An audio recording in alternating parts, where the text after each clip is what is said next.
के झा सर के physics science पढ़ेंगे, चैप्टर नंबर 4 और 5 पढ़ेंगे। चलते हैं, क्या है साइंस चैप्टर नंबर 4, इसके बारे में जानेंगे।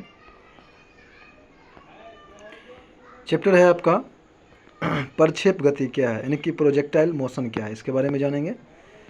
प्रोजेक्ट मोशन, प्रक्षेप गति। अगर कोई पिंड एक ही समय में दो दूरी तय करती है, अगर कोई पिंड एक के समय में दो दूरी तय करता है तो क्षैतिज तथा उदर हो तो पिंड की ऐसी गति को प्रक्षेप गति कहते हैं। प्रक्षेप का पथ परवलयाकार होता है, यानी कि परवल के आकार का होता है। एग्जाम्पल में जैसे कि छक्का मारने पर बॉल की गति, भाला फेंकने पर भाले की गति, मिसाइल फेंकने पर मिसाइल की गति। नोटेड पॉइंट है कि अगर कोई शिकारी पेड़ पर बैठे किसी बंदर पर गोली चला रहा होता है तो गोली के चलते ही बंदर कूद जाता है, तो संभावना है कि बंदर को गोली लगाए गए स्थान पर लग जाएगा, क्योंकि पहले गोली का पथ जो था ना सरल रेखीय होगा और फिर गोली का पथ प्रक्षेप गति में हो जाएगा। यहाँ पर जो दर्शाया गया है, देखिए ऊपर जो है y अक्ष है, नीचे x अक्ष है, बीच में एक बल लग रहा है थीटा कोण पर, तो एफ एस कोस थीटा। प्रक्षेप गति देखिए, यहाँ से आप फुटबॉल को मारे, पहले इसका था रेखीय था, फिर यहाँ पर परवलयाकार हो गया। अब कहता है कि जब किसी वस्तु को u वेग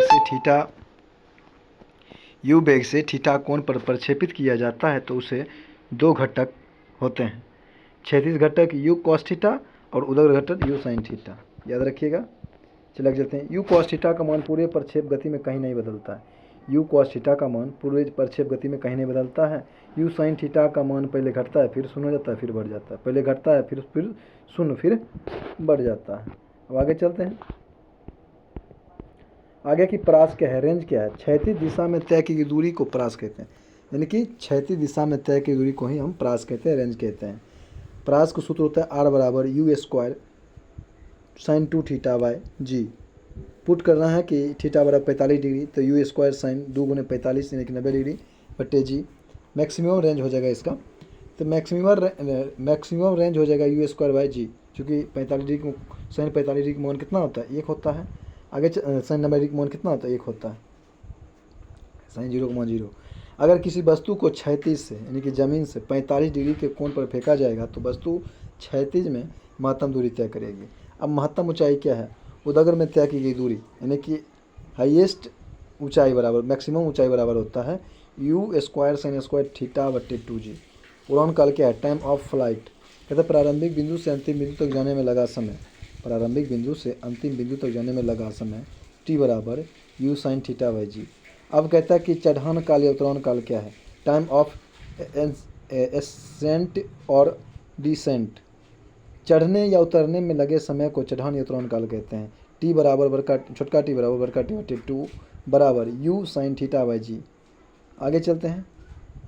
अब यहाँ से आपका हो जाएगा, उदाहरण के लिए जैसे कि अगर किसी वस्तु को 30 डिग्री के कोण पर 10 मीटर पर सेकेंड के वेग से प्रक्षेपित किया जाता है तो परास क्या हो जाएगा, u बराबर 10 मीटर पर सेकेंड हो जाएगा और थीटा 30 डिग्री, तो r हो जाएगा u स्क्वायर साइन 30 डिग्री बटे जी। तो 10 के स्क्वायर गुने साइन 2g का मान 60 डिग्री, साइन 60 डिग्री का मान कितना होता है, √3 बटे 2 हो जाता है, हाँ बटे 10, जी का मान भी 10 रखिएगा तो हो जाएगा आपका कितना 5√3 निकल जाएगा। सब वही एग्जाम्पल है, उदाहरण बनाना है। आगे चलते हैं। सब बनाने वाला नोमरिकल है, बस नोमरिकल से नोमरिकल था। अब आगे आपका उत्तोलक यानी कि लेवल क्या है, इसके बारे में जानेंगे। उत्तोलक के बारे में जानेंगे। चलिए, उत्तोलक एक प्रकार की मशीन है जो हमारे काम को आसान कर देता है। उत्तोलक जो है एक प्रकार का मशीन है जो हमारे काम को आसान कर देता है। लोड और डिसेंडेंट्स यानी कि भार क्या है, लोड यानी कि भार, और फोर्स इफोर्ट जिसको हम बोलते हैं, फोर या इफोर्ट यानी कि आयास या प्रयास। आगे चलते हैं। फलक्रम मतलब होता है आलम, एफ। यहाँ distance from fulcrum to the resistance यानी कि भार, और यहाँ distance for fulcrum to the effort यानी कि आयास। अब कहता है कि किसी भी उत्तोलक की दक्षता 100% से कम होती है। किसी भी उत्तोलक की क्षमता यानी कि दक्षता 100% से कम होती है। उत्तोलक में 3 बिंदु का होना अनिवार्य है। भार, पहला है भार बिंदु, वह बिंदु जहाँ पर वस्तु होती है, यानी जिसको हम लोड बोलते हैं। आलम बिंदु यानी कि फलक्रम, वह बिंदु जहाँ पर पेंच लगा होता है, ठीक। प्रयास या आयास बिंदु, इफोर्ट पॉइंट क्या है, वह बिंदु जहाँ पर भार लगाया जाता है, भार बल लगाया जाता है। उत्तोलक बल आघूर्ण के सिद्धांत पर काम करता है। उत्तोलक जो है बल आघूर्ण के सिद्धांत पर काम करता है। उत्तोलक 3 प्रकार के होते हैं, प्रथम श्रेणी, द्वितीय श्रेणी और तृतीय श्रेणी के उत्तोलक। अब जानेंगे कि प्रथम श्रेणी के उत्तोलक के बारे में। इसमें आलम्ब बिंदु बीच में रहेगा, बाकी बात कोई नहीं। हाँ, लोड बीच में, फलक्रम, फिर इफोर्ट। आगे चलते हैं। अब आगे है आपका,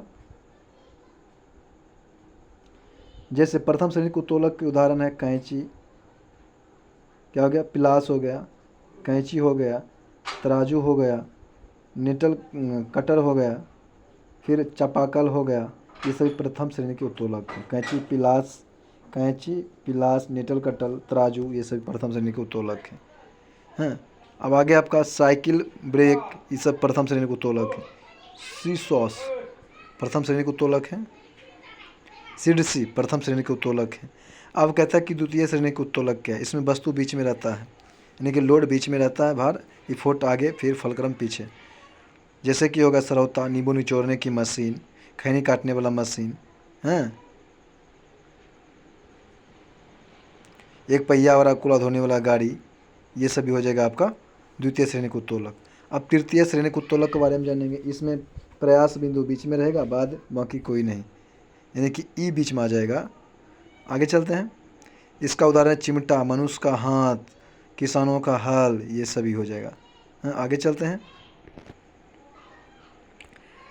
जैसे कि हाथ से बेलचा चलाना भी प्रथम श्रेणी का उत्तोलक है। ट्रिक है कि FLE प्रथम श्रेणी, द्वितीय श्रेणी, तृतीय श्रेणी।